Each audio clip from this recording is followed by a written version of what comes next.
My wardrobe. I'm looking at my closet like, I'm literally just like,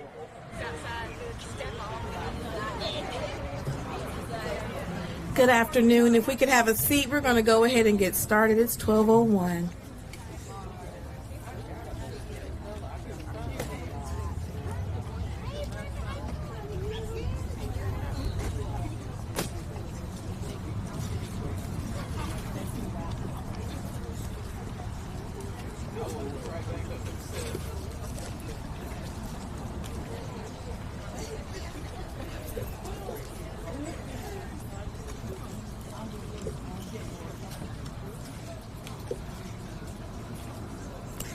Greetings.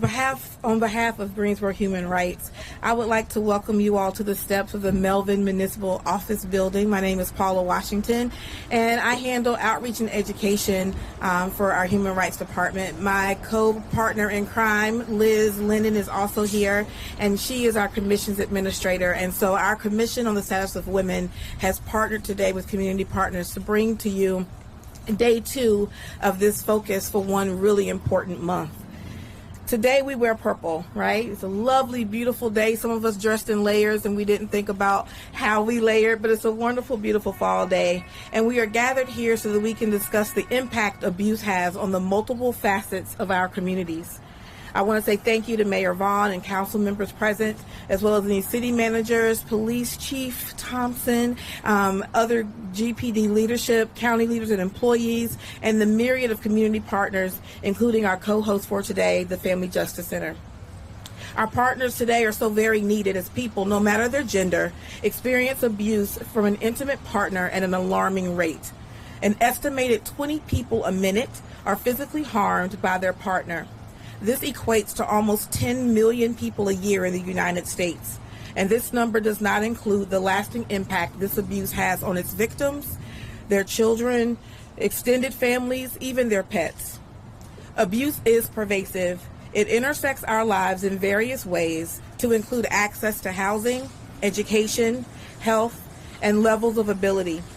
Safety is a human right, and we are committed to increasing the safety and vitality of all the residents and visitors of Greensboro. Today we gather, dressed in purple, honoring the victims and the lives that have been lost due to abuse. If you would now please join me in a short moment of silence.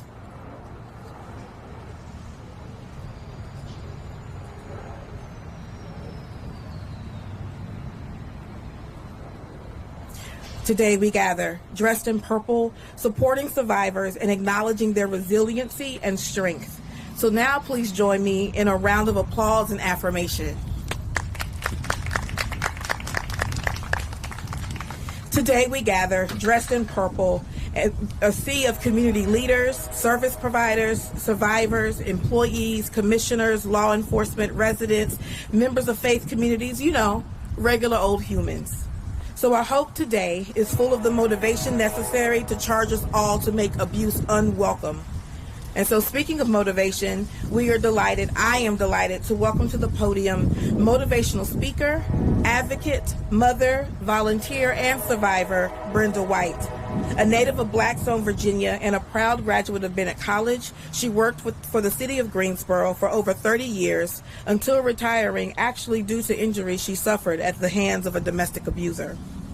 She is passionate about helping others and serves in a variety of volunteer roles. She's even a former commissioner for the Commission on the Status of Women. She is grateful to love on her daughter, son-in-law, and 3 grandchildren, and is filled with the joy that comes from a host of family and friends. So please now welcome Miss Brenda White.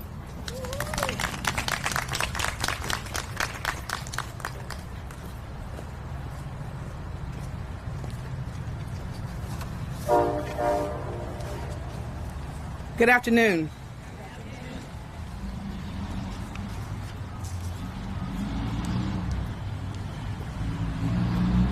Today I stand before you not as only a survivor, but as a testament to the incredible strength that exists within each and every one of us.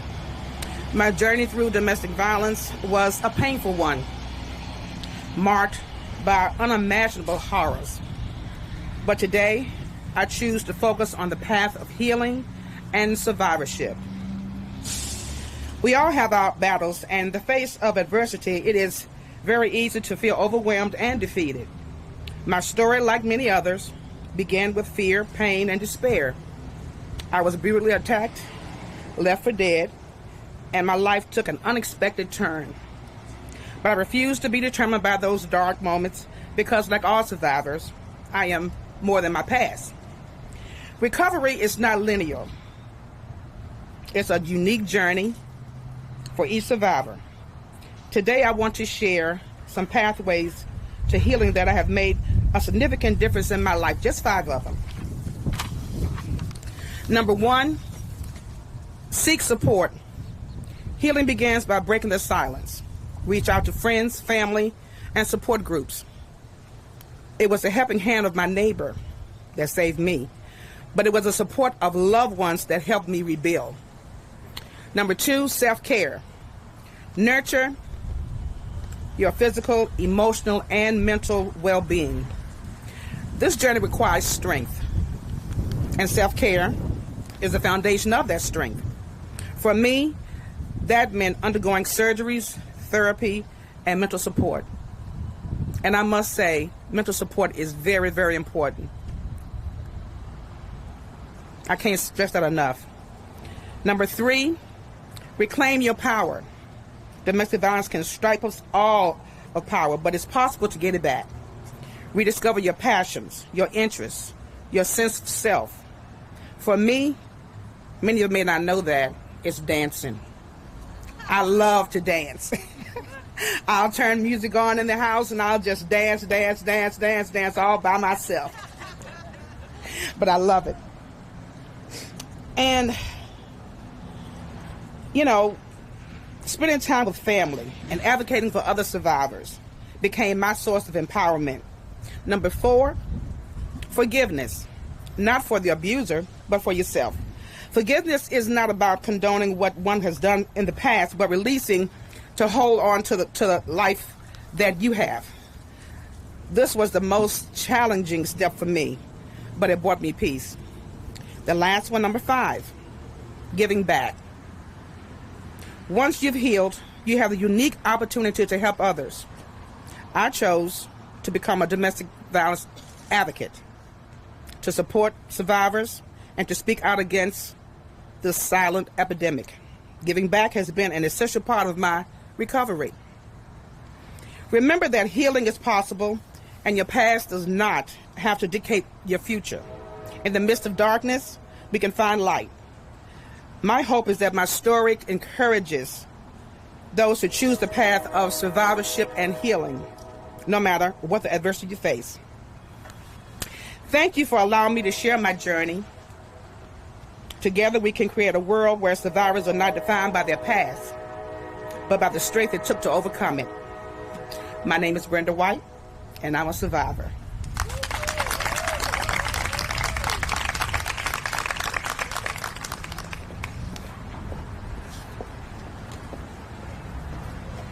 It's so hard to follow someone like Brenda White. We've been friends since November of 2014. Brenda was the grand opening speaker for the Family Justice Center.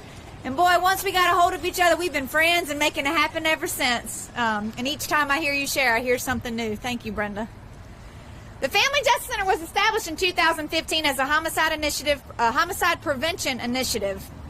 Our partners like the Greensboro Police Department, Family Services of Piedmont, Elon Law, Cone Health, Legal Aid, Clerk of Court, Children's Law Center, the Department of Social Services, the District Attorney's Office, and it keeps going, and more, work with not only partners in the center, but community partners to get survivors the help that they need and to hold offenders accountable.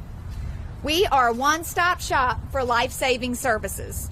Since opening in 2015, we've helped over 75,000 survivors right here in Greensboro, and have created specialty programs for older adults and for children, like our Camp Hope programs designed for kids who live in homes with domestic violence.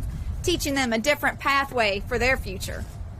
Our partnership has done a lot, and we aren't stopping. From those on the front lines, our in-house and community-based partners, and our Survivor Committee, many of which who are here. Brenda leads that committee, and several are standing over here at the table where you can, at the conclusion of this program, write a word of affirmation. We'll put those affirmations in our waiting room, because many survivors walk through our door, and our number one priority is to say, we care about you and we believe you. Because when those two things happen, survivors begin to trust us, because there are many systems like their abuser and systems of help that tell them they're not truthful, they're not right, and that what happened to them didn't happen to them, and we're there to change that, and you can be a part of that change today. Now, I've said this a couple times, and I have to keep saying it because the statistics ain't looking so good for 2023. North Carolina's on track for a record-setting year in domestic violence homicides, and Greensboro's not far behind them. We've lost 8 people in our community due to domestic violence this year. 5 of those were intimate partner killing their partner, and 3 involved a son killing their parent. Those lives include Quantel, Rivette, Kristen, Douglas, Tiffany, Lagina, and Tyreek. The question I ask myself daily, and one that I talk with our Voices Committee about regularly, is what do we need to do to get people through our doors? Because when survivors get wraparound services, homicides plummet. So we have work to do to make that happen. Our partners are ready to serve, but we need our community to help get survivors to the place they need to go, and that is the Family Justice Center. Thank you all for being here today. Thank you to our city and county leadership, and for the messages of hope that you share in this moment and where you'll go forth from here. We appreciate it. Thank you so much.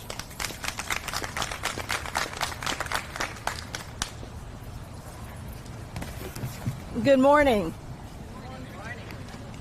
Domestic violence is a major issue that affects millions of people around the world every day. According to the National Coalition Against Domestic Violence, 1 in 3 women and 1 in 4 men have experienced some form of physical violence by an intimate partner. As many of you know, the trauma of domestic violence can be long-lasting and severe. Victims may experience physical injuries, psychological trauma, and even death.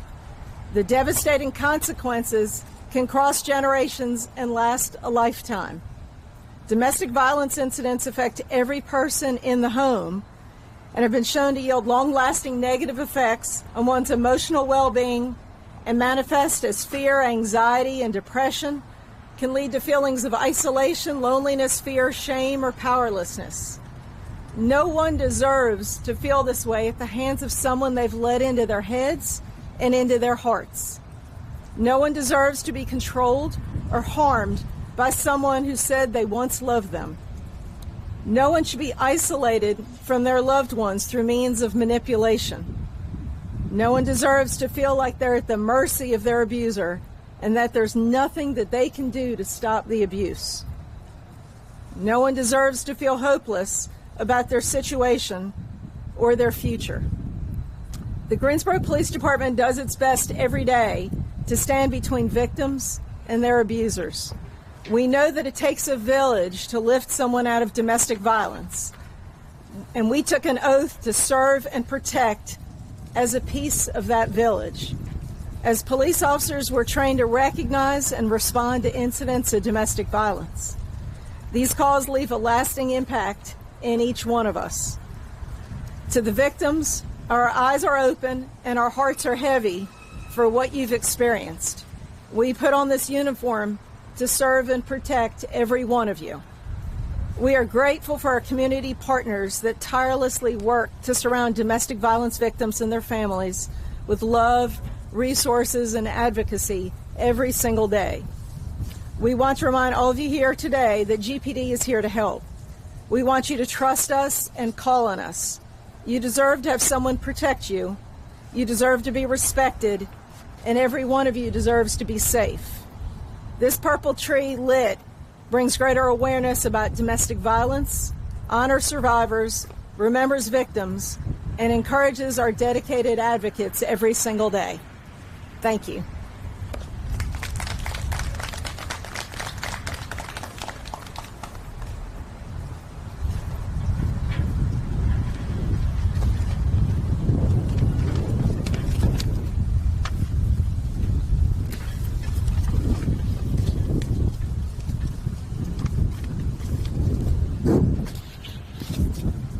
Good afternoon.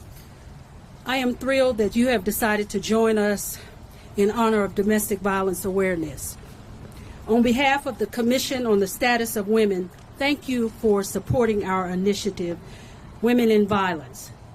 Thank you for, most importantly, wearing purple. But more importantly, thank you for recognizing and supporting Domestic Violence Month. When I think about the importance of awareness, I am reminded of Brenda White.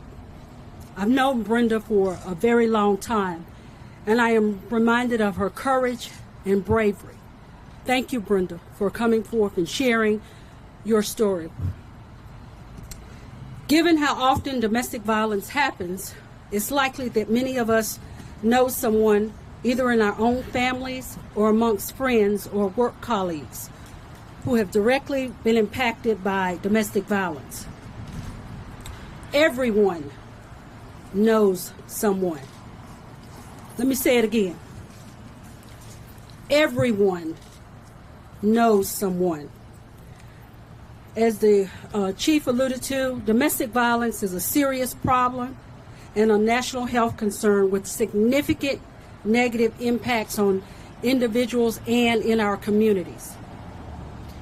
Everyone knows someone. The best part about advocating for domestic violence awareness is results. It's important to get results, and it's valuable to get results. Everyone knows someone. Awareness matters because individuals may not reach out for help. I know you probably don't believe that, but there are a number of reasons individuals experiencing domestic violence may not know how or reach out for help. Awareness matters because we can help quell those hesitations or questions. Awareness matters because it helps all of us know the signs.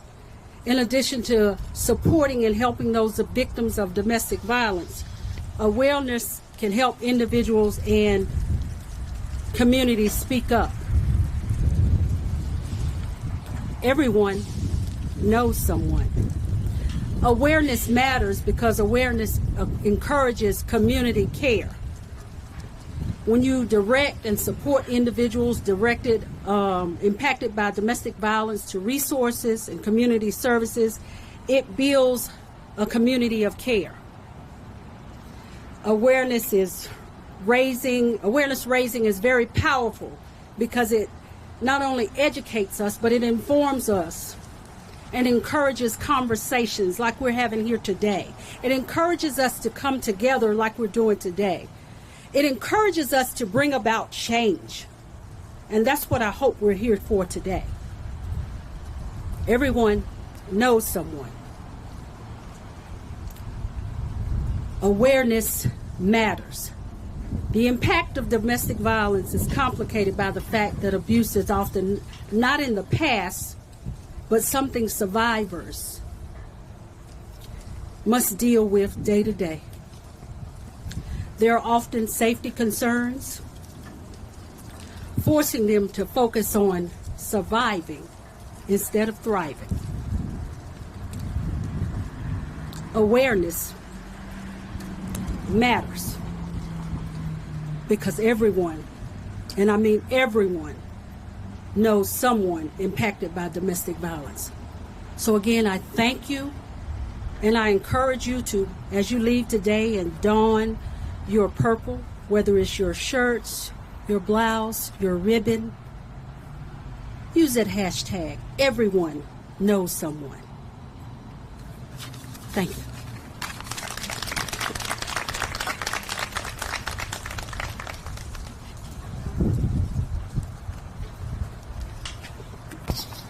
Thank you. I first want to recognize my fellow council members and Mayor Vaughn. Mayor Vaughn is here. Dr. Goldie Wells is here. Anyone else? Do I see in the audience? I know they and others are staunch supporters of the Commission on the Status of Women, the Family Justice Center, the Police Department, and everyone else who is involved. I always write my notes as the speakers are speaking, because when you give a charge, you want to at least let the community know the feelings, the emotions that were expressed today. So the feelings and emotions that were expressed today, and I jotted a few of them down: fear, survivorship, survivor, healing, awareness, hopelessness, advocates, partners, organizations, and so many other things. One of the biggest ones was encouragement. So we know there are survivors. Brenda's a perfect example of that. We know there are people in the community that we all know, but we don't know because they are going through this. So what can we do? We don't want any more domestic violence murders in the city of Greensboro. We don't. But what can we do? You know, the term, I'm preaching to the choir, everyone here knows. Everyone here knows the signs. Everyone here knows what to look for in a friend. But how can we make others feel the same way? Because we want them to go to the Family Justice Center. You heard, one-stop shop. You're not turned away. You are believed. All of those things. So I'm going to give you the charge. Speak to at least 3 people about the Family Justice Center. 3 people who don't know about it. Now, you usually hear, I want you to speak to 10 people, 15 people. You know, put something on your Facebook, whatever. Just talk to 3 people in person, face to face. Social media reaches a lot of people, of course, but there's something about that face-to-face relationship. You don't have to say, oh, I think maybe you're going through something like that. Just talk to people. Let them know about the Family Justice Center, all of the advocates, what the police department does, what survivors do. There may be survivors out there who need voices. And that's a perfect example. So that is my charge to you. Let 3 people know they are not alone. There are other people who are survivors, and that they can let you know that they want to go to the Family Justice Center, because that's where the healing starts. Thank you. I will let Paula come up and close us out. Thank you, Paula.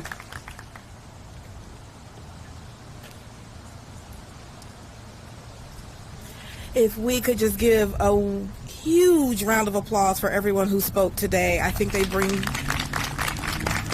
an amazing message. So many of you know that if you've met me in the last couple of months I've been here, I'm like, oh, well, I left from high school and I'm now here at the city.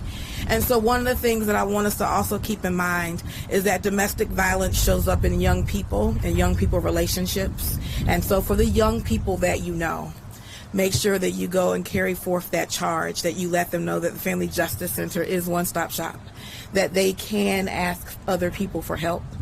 All right. And I want us to also always keep in mind the intersection. One of the things that makes me most proud about my time here with the city so far is I get to advocate for everybody, not just those 9 through 12. And so part of that is the intersection of housing and making sure that we are aware that sometimes you stay because that's where you live. Right? And the fact of going somewhere else or finding more housing gets a lot more complicated when we start looking at how we use resources and even just availability. Sometimes you stay because you want to make sure your children have the ideal of a thing, right?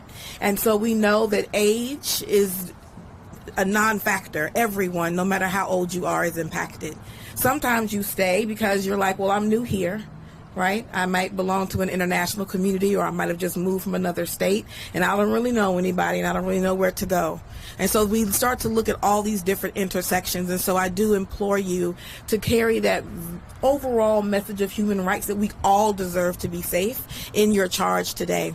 Thank you for your time. Thank you for spending this glorious day with us. I'm going to ask everyone who is in purple, and I see you all and you look great, if you will join us on the steps for a quick photo. And we will have that on our social media. And also, if you will stop by these two tables, again, encouragement and affirmation is so very important.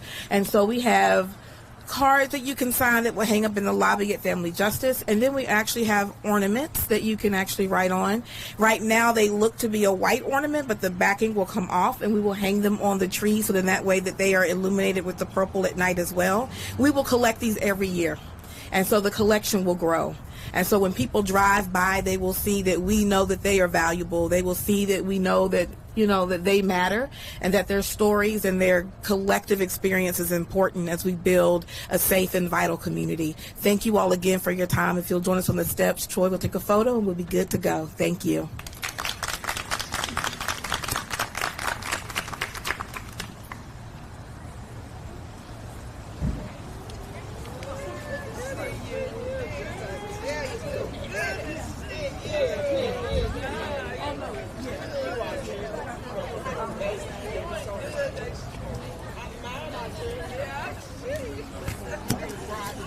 I just wanted to make sure you understood purple includes a ribbon.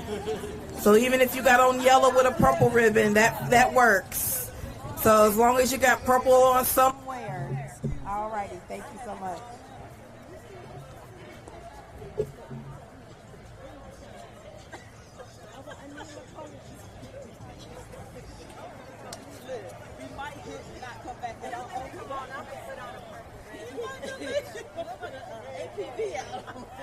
Adrian's like, I don't know. Trust and believe. No, I figured I told her the other day, I can't even remember what day it was half the time. Right.